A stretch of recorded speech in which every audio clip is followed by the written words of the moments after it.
how can I think thoughts that feel good when I am in such physical distress? And we said, we know it isn't easy, but still it is your task. But how can I not notice that I am in pain? We know it isn't easy, we said, but it is your task. Somehow you have to separate what is happening right now. I don't have enough money. I can't pay my bills. The bank's going to foreclose on my house. My lover has left me. Someone I adore has made their physical transition. What is what is what is. But you've got to find a way of approaching what is from a different vibrational stance.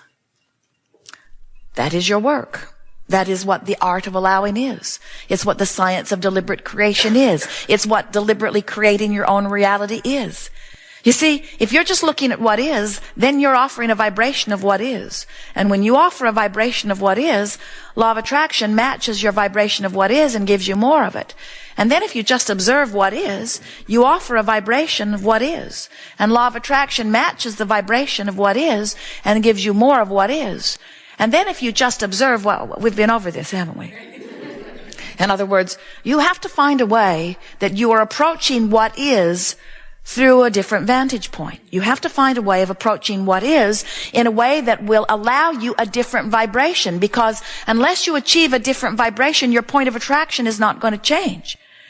So we said to our friend who has arthritis in her hips, you have this arthritis in your hips. That's like the action journey. That's where you are. That's what is. You've got arthritis in your hips and it's painful. That's what is. But can you hear us when we say arthritis in your hips and fearful? Or arthritis in your hips and hopeful? Very different vibrational circumstances. And the difference between being fearful and hopeful is the difference between arthritis in your hips getting worse or getting better. Your lover has left you, that's what is. Being mad as hell that your lover has left you, or being the victim who has no control in your life, very different vibrational place, you see. We would far rather that you be angry than fearful or defeated or victim, because anger is closer to where you want to be than victim and fear. And when you think about that, you know it, because you'd rather be angry than fearful. We've written a book, and in it we have listed an emotional scale. And people are pestering Jerry and Esther, wanting them to create the scale on a bookmark or something that they can keep it with them. And we are not encouraging Jerry and Esther to make a big thing of this emotional scale. For heaven's sakes, you can tell how you feel. You can tell that fear feels worse than anger, can't you? Every single time. Would you rather be frustrated or angry? Well, maybe we should not demonstrate. Would you rather feel appreciation or embarrassment? Would you rather feel love or hate? So some of them are more obvious than others. Would you rather feel hope or belief? Would you rather feel belief or knowing? Would you rather feel anger or revenge? You know this vibrational scale. In other words, you can tell which emotion feels better to you, and you know, you are the only one who has to conclude, because you are the only one involved in your vibrational relativity.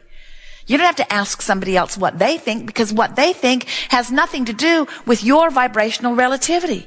And when you care about how you feel and you reach for the best feeling thought you have access to, you're going to begin in that moment to improve your vibrational relativity on every subject that enters your vibrational sphere, which means you're going to begin living happier ever after, and then happier ever after, and then happier ever after, and then happier and happier and happier ever after. When you find the breath of fresh air that revenge will give you over fear or depression, you know the system. Of course, we don't want you to stay stuck in revenge. We don't even want you to stay there long enough that it inspires your action. But we certainly would coach you into revenge or hate or anger if you were in depression, because that is the most logical first step out of your depression that you can make. And even though we want you to get up into bliss and appreciation, we know that if from your depression you make the effort to go all of the way to appreciation, you'll get lost in the crevasse, because the vibrational difference between despair or fear or depression or that feeling of not control of your life and that feeling of appreciation and empowerment, it is a huge vibrational difference. And we have never seen anyone make the jump unless they had just experienced the death experience. In death, that's exactly what you do. You immediately leave behind all fear, all doubt, all pushing against, and you reemerge into the perspective that is really you. But while you are in these physical bodies, it is ever so much more effective and long-lasting for you to move yourself incrementally up the emotional scale on subjects as they come up. When you feel negative emotion, no matter how strong or mild it is, it always means there's some resistance active in your vibration that is preventing you from being a vibrational match to what you're asking for. And you have to clean up that vibration, which means you have to find a frequency that's closer to what you are wanting. So are you understanding vibrational relativity? It makes perfect sense, doesn't it? You would never set your radio dial on 630 and demand to hear what's being broadcast from a different vibrational frequency tower. You know that about frequency matching. And now you know that about your own personal creative experience. It is our desire that you leave this gathering today with a new decision within you. Two new decisions, but one is really primary, and that is, I really, really want to feel good. And that decision will lead you to another decision that says, I want to be aware of how I feel. And I really, really want to feel good. And then that decision will lead you to another decision. I really, really want to feel good, so it is important to me to be aware of how I feel. And from that awareness of how I am feeling, I'm going to get real with it. I'm going to acknowledge that that is how I feel. I'm not going to sugarcoat it with smiles and cover up words. I'm going to acknowledge where I am on the emotional scale. And then I'm going to reach for the relief that releasing resistance always gives me. In other words, I'm going to reach for the best feeling thought I can find from where I am right now. And when I feel any feeling of relief, I will know that I have left some resistance behind. And that is time for celebration. Anytime you feel a little better, celebrate that you've left a little relief behind. And anytime you feel a little worse, celebrate the fact that you're aware that you're feeling a little worse. In other words, make peace with where you are. Don't be afraid of your thoughts. You never get it done and you can't get it wrong. So if you don't feel good, if life isn't treating you right, if things aren't going the way you want them to, that's all right. Just stop and say, all right, this is where I am. Now, how can I find a better way of looking at this? How can I eke out for myself a little bit of relief right here and now? If we were your academic teacher giving you academic grades for your effort, we would give you an A every time you shift vibration, even if it is in the slightest bit. We would give you an A when you move from fear into revenge. We would. We would give you an A when you move from belief into knowing. We would. We would give you a reward. Well, you get the reward. The reward is the feeling of relief. The reward is, in other words, it is what you are always reaching for. It is the combining of yourself more in this moment with who you really are. You are extensions of source energy. Do you know that? You are extensions of pure positive energy. You are God force in these bodies having this leading edge experience. And you are known by that which is source to be wise enough to conclude what's best for you. Everyone is purposefully, selfishly wired. Because what could be better than all of these trillions of consciousness? We can't even find a number big enough to define the number of consciousnesses that are out here vibrating. Trillions of consciousnesses having vibrational experiences and exposure to contrast, which is giving birth to new desires, which source is saying, yes, we agree.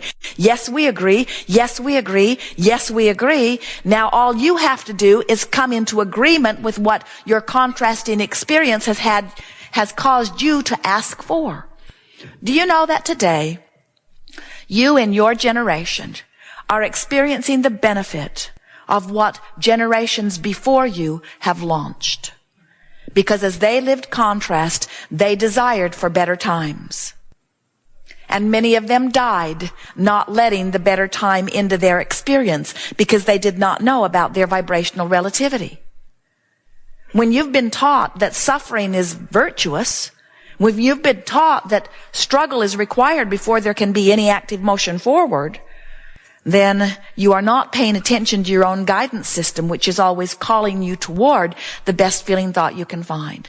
So how do you know what kind of thoughts your source thinks? Well, through trial and error. You can try it. You can test it. In other words, when you say, I am not a good person, does that make you feel wonderful or awful? And since it makes you feel awful, what does that tell you? You've activated a vibration that's nowhere near the vibrational proximity of your source. Your inner being, that which you call God, does not agree with your statement. When you say, the world is getting worse, does that make you feel happy or awful? And the reason it feels awful is because your source does not agree with that. When you say, I hate you, or I hate me, or I don't like that, or that is wrong. In fact, when you point out anything that you do not want, do you know why it feels so bad to you? Because when you look at something wanted and say yes to it, you include it in your vibration. So when you include something in your vibration that you want, you're in agreement with you, and your vibrational relativity is not compromised. But when you look at something you don't want and you shout no at it, you include it in your vibration. And when you include something in your vibration that's not a vibrational match to who you are, your vibrational relationship is compromised. You can feel that you are introducing vibrations, you are activating vibrations within you that are contrary to who you really are. Isn't it wonderful to know this? When you feel good, you're tuned in, tapped in, turned on, you're lined up with who you are. And when you feel bad or any degree of that, to that degree you are not. So on this emotional scale, up here where joy is, where appreciation and love is, you know what those feelings really are? It's your acknowledgement of your personal empowerment and freedom. And you know down here where fear and victimhood and depression are and all of that stuff that feels so bad, what is that? That's your perception of your lack of power. That's your perception of your loss of freedom, isn't it? When you are afraid, isn't the reason you are afraid is because you feel powerless to be able to achieve something that is important to you to achieve? We promise you that every emotion that feels bad is about your perception of your loss of power. And the better the emotions feel, the more empowered you are feeling. We want you to leave this gathering today knowing that your emotions are your guidance, and with a newfound decision within you that you're going to begin to use them. Hear your Magellan saying, please return to the highlighted route, and then laugh and say, but of course. And most important, we really, really, really want you to make peace with where you are. We want you to no longer beat up on yourself for your negative emotion or for your negative experience. Just say, so what? So what? This is where I am, but it's a temporary spot that I am standing in. And haven't you noticed that if you look toward where you want to go and keep moving, that you'll get closer and closer to where you want to go? Jerry's learned that as he watches Esther drive the monster bus. He'll point at something over there. He'll say, look over there. And then he notices she starts to veer over there. He's gotten so he only points at things right down the road. And you all do that. You all things move in the direction that you are looking, you see. So you cannot look at what's wrong in your life or wrong in the world or wrong anywhere without activating that vibration within you. And when you activate the vibration of something that's wrong, then you disallow or resist the vibration of something that's right. You just can't move in two opposite directions. You can't move toward what you want and away from what you want at the same time. In other words, it's one or the other. You're either on your highlighted path or you're not, and your emotions are letting you know when you are. Now, it's not as cut and dried as that. In other words, there are many, many paths, and they are wide and very divergent. In other words, there are lots of different ways to get you to where you want to be. It is not a straight and narrow path.